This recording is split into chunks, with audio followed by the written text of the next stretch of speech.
Growing up in the 1980s, I confess to being the victim of many fad diets. One in particular I remember was called the 3-day diet. That actually included hot dogs, tuna fish, grapefruit, and half a cup of vanilla ice cream. My mother also participated in this insanity of the time, but guess what? After 2 days, she decides that she was going to weigh herself, and it was in the evening, I might mention, only to discover that she had actually gained 2 pounds. And she figured after suffering for 48 hours, that was it. She quickly went to the cabinet, ripped open a bag of Doritos, got out the actual real mayonnaise, and said this was the end of that. Are you kidding? Now, can anyone out there relate to this story? Let's face it, if you're trying to lose weight, you realize decreasing portions and overall food intake are going to be a part of it. That said, if you find yourself constantly hungry and craving food, you are only going to be able to restrain for only so long before you cave into the impulses and end up eating the exact food that you were trying to avoid. What if there was a way to control your appetite that did not require extreme measures?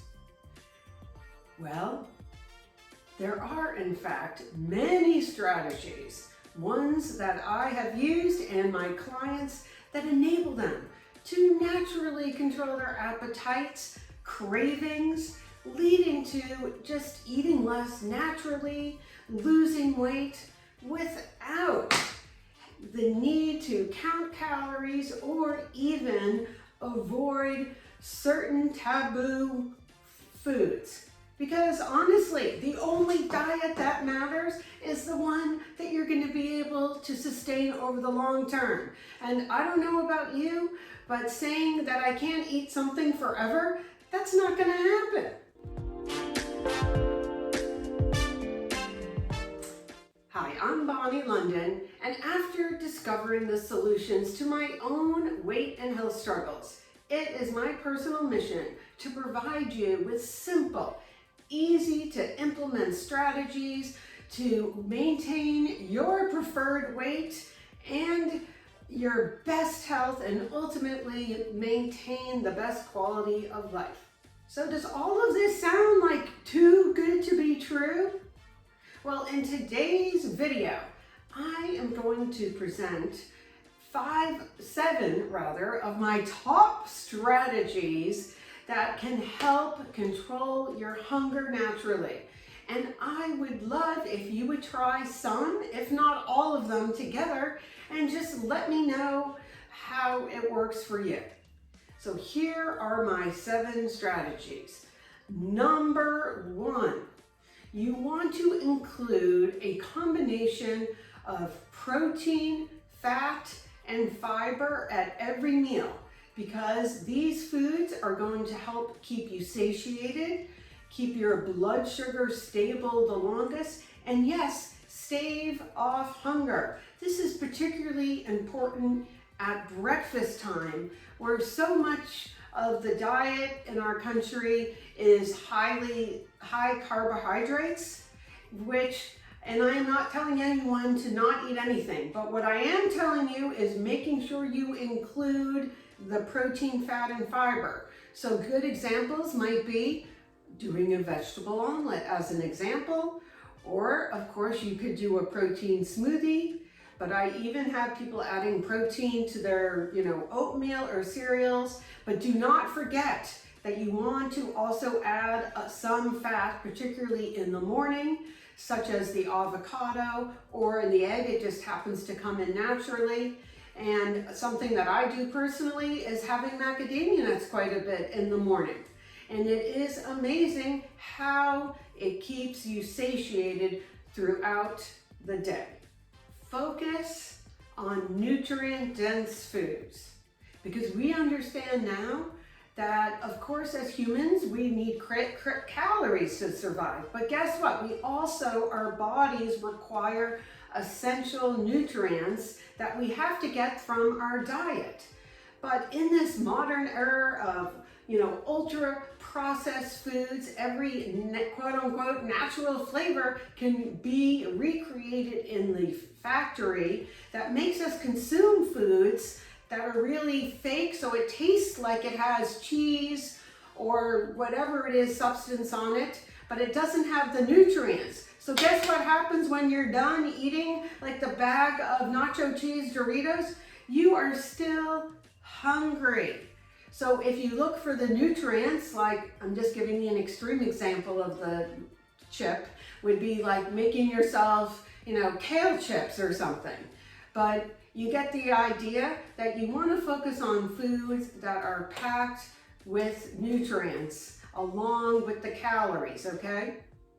Number 3, and this is a fun one, adding spices to your food, such as ginger, cayenne, cinnamon, turmeric, chili pepper, or black pepper have all been shown in the research to also help with your appetite. So those could be some fun things you could do as well. Now, number 4, this one is a hard one for me, and that is slow down and chew your food.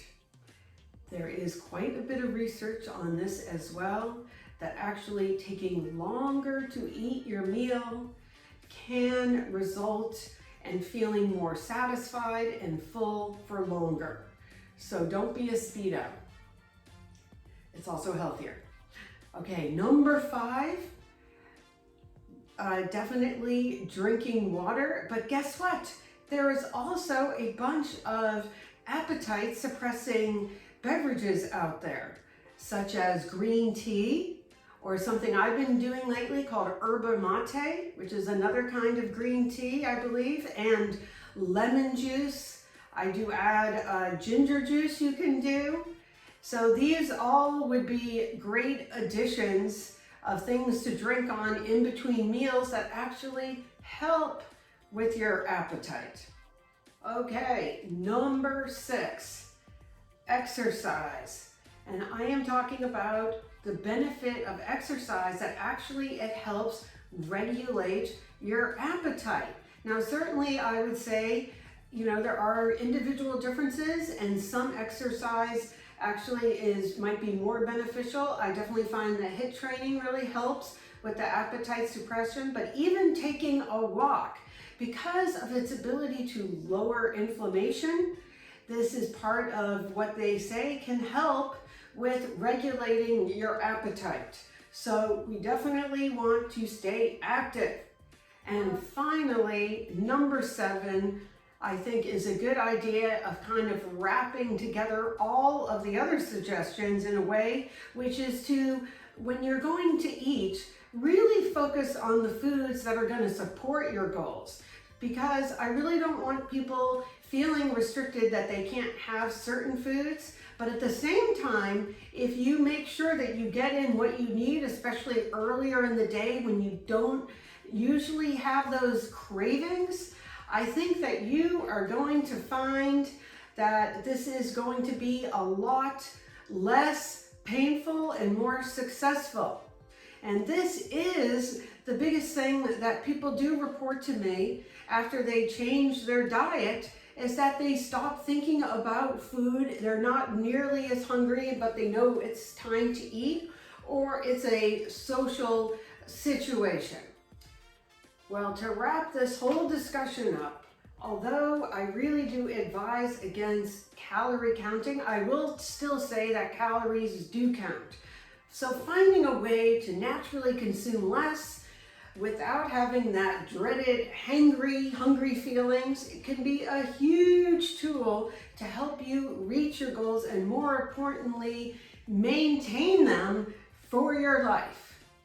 If you have found this video helpful, I would love if you would give me a like, and you would subscribe and share and comment below. And again, how you might use a couple of these suggestions. I would love to hear about it.